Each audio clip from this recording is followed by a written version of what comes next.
never sure how to start these.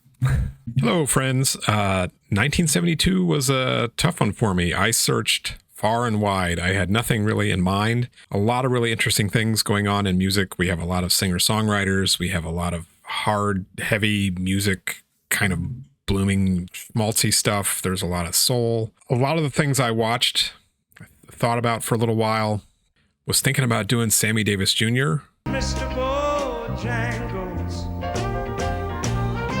I looked at Elton John. Nothing is gonna be a long, long time. Johnny Cash's stuff from the 70s is not as good as the stuff from the late 60s, if you ask me. So I think he's good. I love it, but it's a little meh. Well, I woke up Sunday morning with no way to hold my head.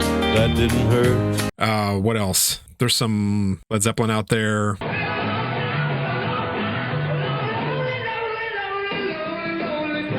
Like UFO was on tour. I thought about Hawkwind. Anyway, what I settled on was this 1972 concert by Deep Purple in Copenhagen. This is one off the next album we got coming out.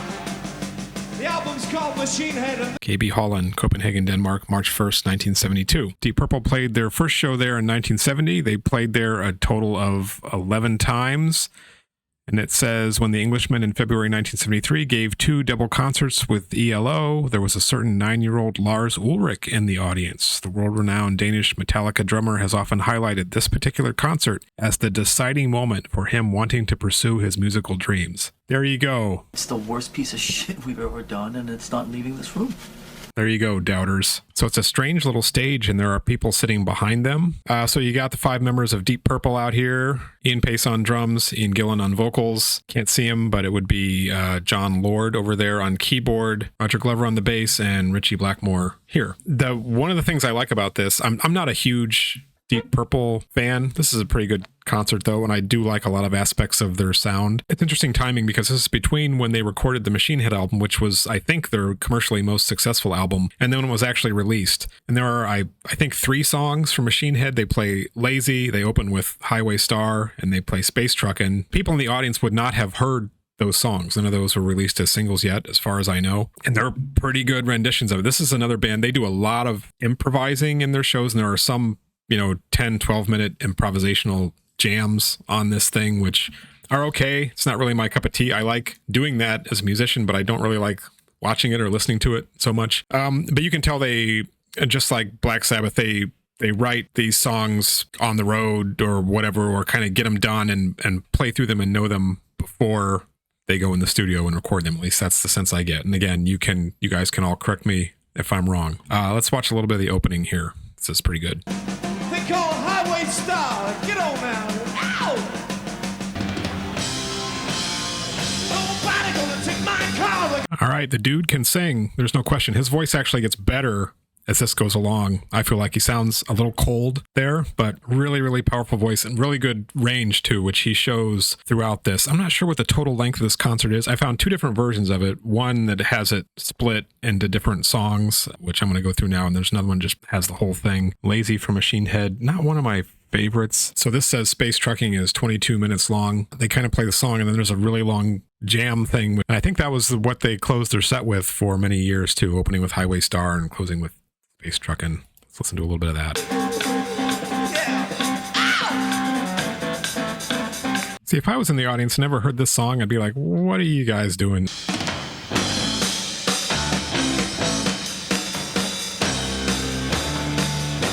There's like little kids. Did you see that?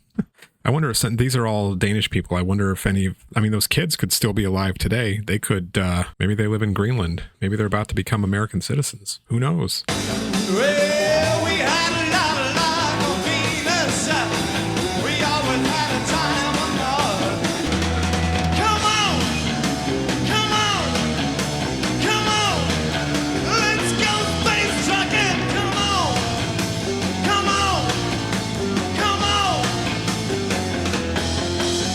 Remember when we did. The verse riff is good. Chorus riff is even better. That's a good one. And I remember from high school when I knew nothing about Deep Purple, there was some story that came on MTV News about the bass player had thrown his bass up in the air and caught it wrong and hurt his hand or wrist or something during playing Space Truckin' in concert, and I remember my friend just burst out laughing and said, "Space Truckin', what a stupid name for a song." Here I am, 35 years later.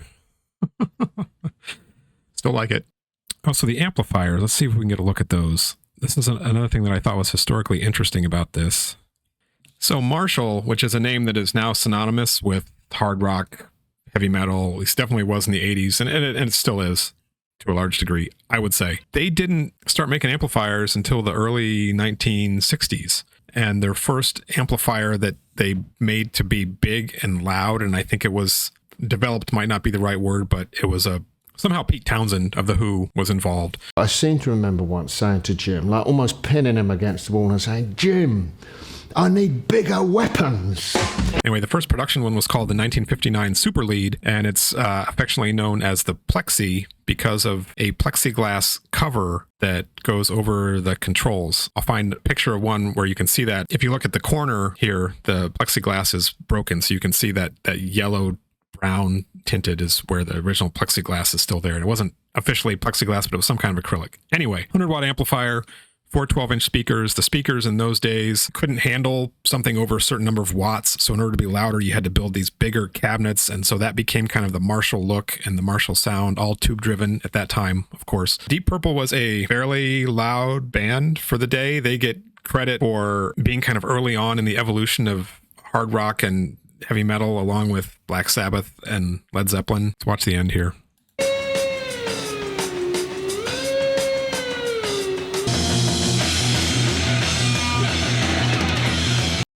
You think Ritchie Blackmore liked Jimi Hendrix a little bit? Maybe a little bit. There we go.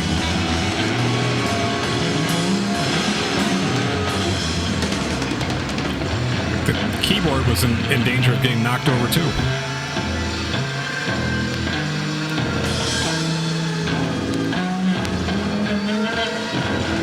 Yeah, man. Fuck those bongos. So that is ostensibly the end, but they come back out again. Let me find Lucille here. There's like a whole group of kids on the stage. Those kids are all deaf. They have to be.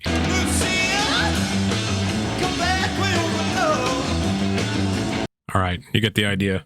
Yeah, pretty good overall. Recommended. I give it the 5 stars is the maximum.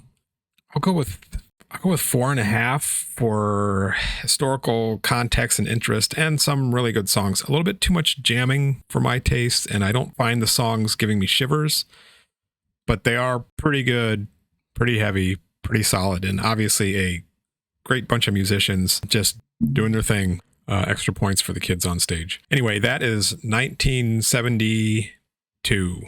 Great year in rock and roll, and I cannot wait to see what happens next. Bye-bye.